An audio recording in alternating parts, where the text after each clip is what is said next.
All right, the 1/2 inch OSB wall sheathing.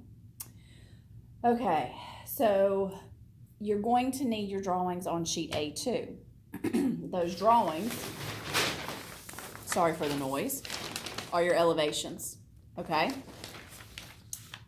The left side and the right side of the house are really easy because those are rectangles. And you need the length of your house, which were the same as the brick dimensions, so the 28 and the 48. You're going to need those numbers. And you're going to need the height. Now, the height will come in from your wall section. So if we flip on over to the wall section drawing for the house, which is on sheet A1, you will notice that on that wall section there are some dimensions on the side. This is important because let's see if I can show you this. I'll do my best. The dimensions on the side. Now, this OSB wall sheathing starts pretty much at the top of the brick. Technically, you don't want it to touch because it will absorb the water really, really well if the brick ever gets wet from rain. But for simplicity's sake, we're just going to say it starts at the top of the brick because it makes our numbers work out. Top of the brick, and it goes past the double top plate and all the way up to the underside of this house, of this roof, of this overhang. So we're going to have to kind of calculate what this number is. Now, the cool thing is most of the dimension is given to us. Over here on the right hand side, you'll notice that from the top of masonry, which is where I said it started, the top of brick, to the top of the subfloor is 11.5 inches. Sweet. Then from the top of subfloor to the top of the plate is 8 feet 1 1/2 inches. Cool. I can add those two numbers up and I've got the majority of my wall sheathing done for the exterior. But that stops me right here at this double top plate. So what you are going to have to do is take your architect scale. This drawing here at the bottom is at 3/4 of an inch equals 1 foot 0 inches. So you're going to have to take your architect scale and you're going to have to measure from the top of that top plate to where that sheathing goes up to. Give me a second. Let me fold this and see if I can zoom it in for you.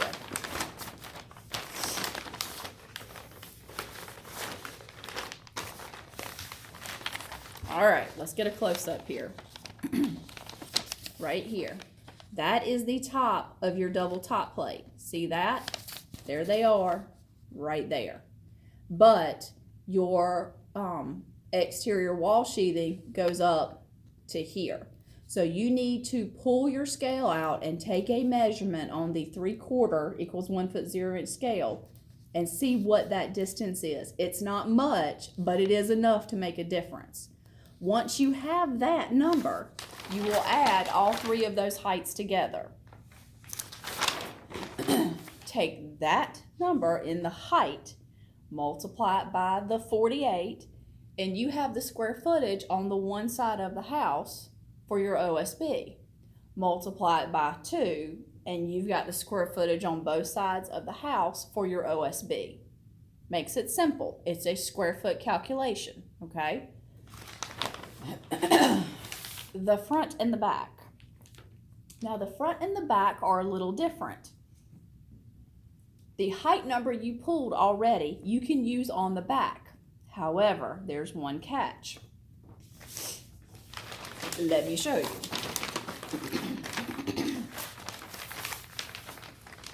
The back elevation. To that point right there, tucked up neat under the overhang, is that height number you just pulled. So if you draw a line all the way across this elevation, you can already calculate for that rectangle. Cool. However, you still have this wonderful triangle from which you need to calculate.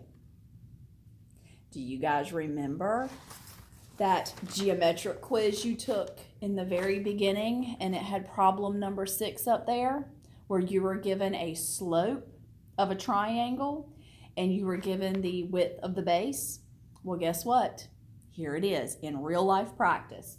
The width of the base of that triangle is the width of the house, which is your 28 feet. Your slope is a 512. You're going to have to figure out the sides of this triangle. You're going to have to split it. You're going to have to figure out the height. You're going to have to calculate for Pythagorean theorem so you can get the square footage of this triangle. That is your number 6 problem from the geometric math quiz from the very beginning of the semester. I know you guys have copies of that, so you need to pull those notes out so you can calculate. Now, once you have the back, you also have the front because that sheathing is going to go all the way up, okay? All those square footages added together, so the two sides, the front and the back, and the two triangles, all of that added together is a square foot, okay? Each piece of exterior sheathing is 4 feet by 8 feet.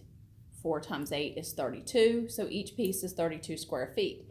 If you take your total square footage on the house and you divide it by 32 square feet, you should have the number of pieces. You may have to round up to the nearest whole sheet, but you should have the number of pieces you need to purchase to be able to wrap your house in the OSB wall sheathing, okay?